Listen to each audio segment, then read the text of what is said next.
There's gonna be people that grew up in white. I know friends that were growing up in a white privileged area who know how to get along just fine with people who from fucking the lowest possible like class, poor ass people.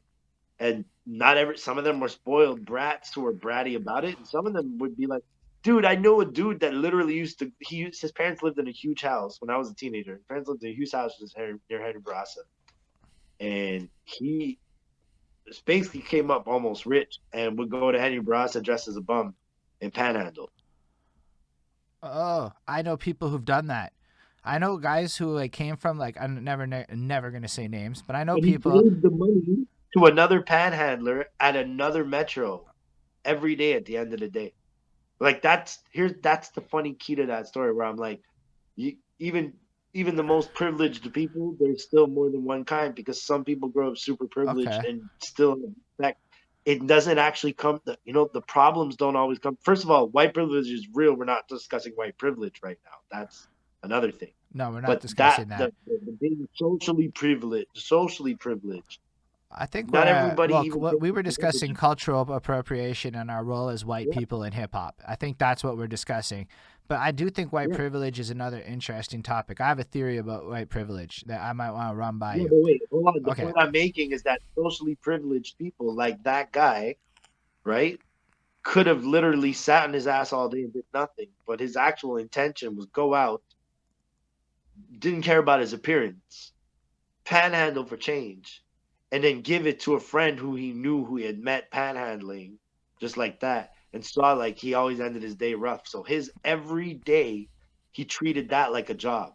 Like Mm. my job is to help provide for this other person. And the same type of person who could grow up in that same environment could turn around and be the guy that flaunts all his money, that doesn't give a penny to a homeless person, that doesn't care about people.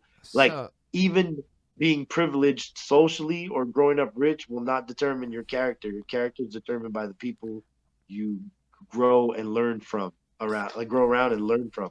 but It's an acquired experience and knowledge. If you hang around with the same type of people who don't elevate your brain, if like it's a hive mind, hang around with four dummies who don't know shit about shit. Just talk about, yo, yesterday was fun, man. We got super high. Cool. But that's what your life is going to be like. You hang around in a room with people discussing space and planets and time and science. And all of a sudden you start realizing like you're learning something.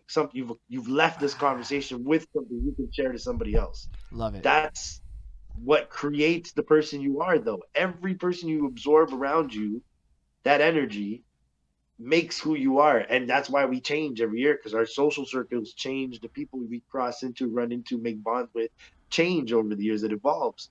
You absorb bits and pieces of knowledge that you learn from them and apply it to your life.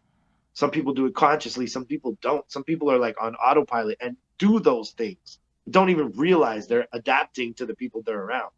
We're an adaptive species. Like we're Mm. born to adapt. Kind of Now like we're what just we. lazy in a lazy period. But I think it's interesting that you use that exact example because my version of the story ends differently. I know some people have a similar privileged background, and again, it's no shame because the end of the story is the same, but the middle part's a little different.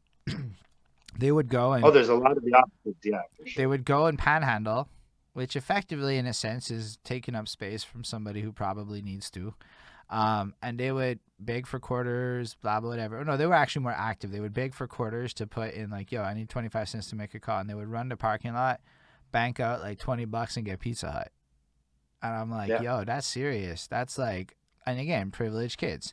You don't hear about It's that. shitty. You don't Yeah. hear about it. Oh, I think the thing is we hear so much about the shits, the kids that don't give a fuck. The spotlight is very rarely on the people who do. The Mm. spotlight is very rarely like here's the thing. There's just like, it's again in the terms of white privilege, some people try and use it for good. Some people don't even know they have it, Oh, but hold on. some people know they have it and take Before the we get to fuck wait, advantage of it.